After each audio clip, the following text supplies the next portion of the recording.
Ini adalah balok-balok unit yang sudah mengikuti standar internasional dengan aneka bentuk dan ukuran. Penataan balok-balok ini diletakkan di dalam rak-rak yang terbuka dan bisa dijangkau oleh anak. Setiap bentuk yang sama dan ukuran yang sama ditata dalam kelompok yang sama. Letakkan penampang permukaan depan balok yang menunjukkan kekasan bentuknya mengarah ke wajah anak, sehingga mudah dikenali oleh anak. Pastikan kita memberikan nama dan gambar dari bentuk balok-balok itu dan tempel pada dinding rak untuk memudahkan anak mengenali tempat balok tersebut.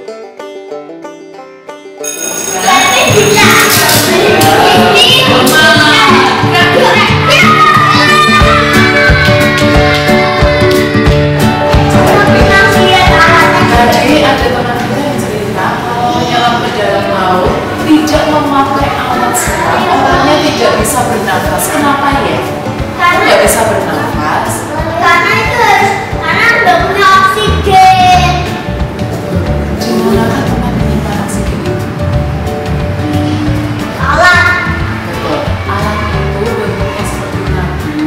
Iya. Kalau mau menyelam biasanya dilengkapi dengan tabung. Itu untuk menyimpan oksigen supaya kita tetap bisa bernafas di dalam laut. Karena semakin dalam air laut itu oksigennya semakin sedikit. Iya, tinggal bisa ngomongnya. Iya. Ya, kita hati-hati. Nah, baik, terima kasih teman-teman tamu. Siap.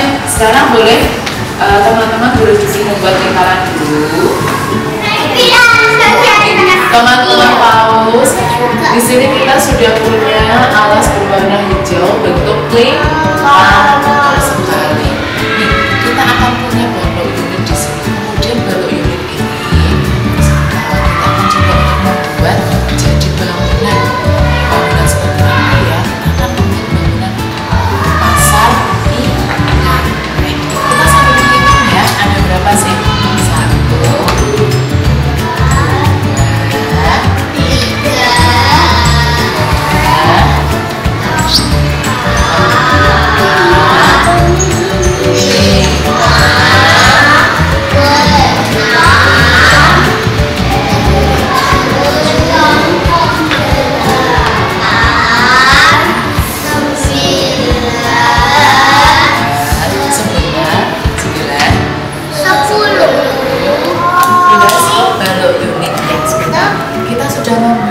14 balok unit menjadi bangunan seperti ini. Tapi apakah bangunan kita sudah jadi? Kurang atap. Wow, kurang atap. Baik, selain atap apa lagi ya? Oh, baik. Tempat untuk masuk ke dalam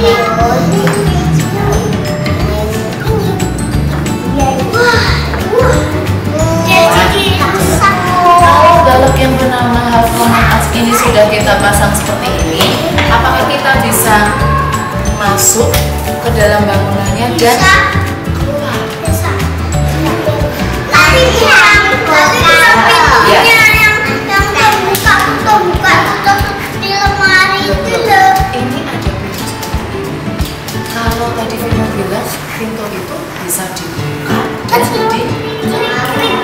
di belakang di sebelah sana itu ada pintu. Teman-teman bisa melihat pintu ini bisa dibuka dan ditutup. Oh, betul. Nah, sekarang dengan bangunan ada handle. Betul. Handle untuk kita memiliki mendorong pintu ini. Ada juga bentuknya dibuka ada juga. Ini namanya adalah daun pintu. Kalau ini namanya daun pintu.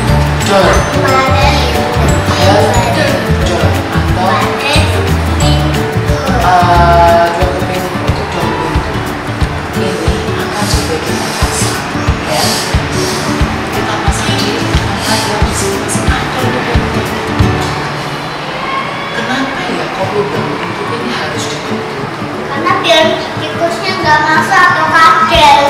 Oh, supaya di rumahku banyak oh boleh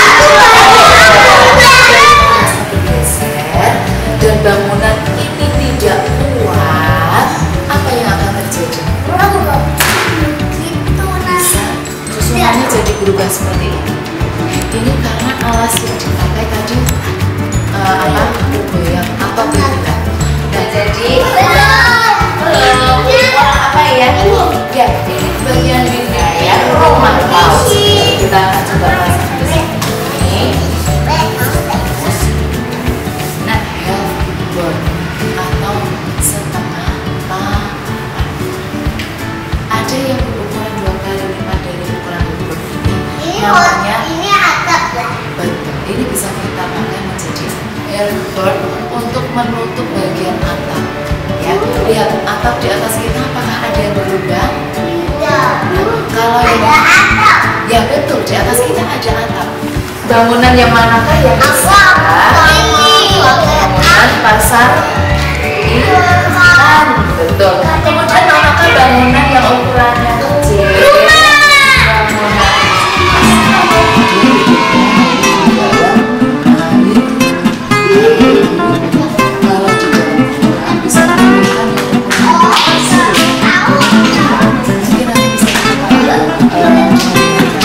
Ini buat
di blok center dan mereka membuat bangunan yang sangat luar biasa. Kemudian hari ini kita lanjutkan lagi bangunan itu menjadi bangunan yang lebih lengkap lagi dengan ide-ide yang orisinil dari anak-anak. Setelah ini kita akan lihat hasil bangunan mereka bersama-sama.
Bermain balok sangat bermanfaat bagi anak usia dini.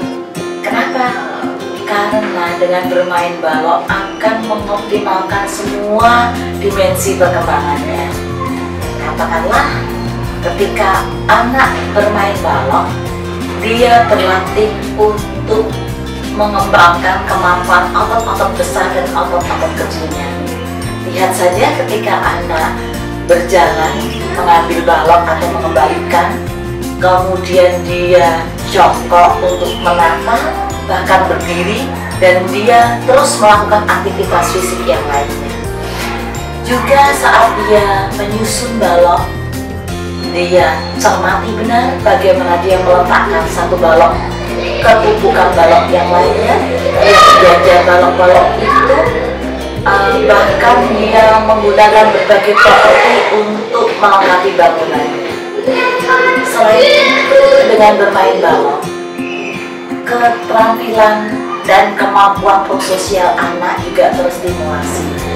Ia belajar untuk menyesuaikan dengan teman mainnya, lalu dia menghargai pendapat orang lain, kemudian dia juga belajar untuk bekerja sama, dan banyak sekali keterampilan-keterampilan yang lainnya yang diperlukan untuk kehidupan sosial di masa dewasanya nanti.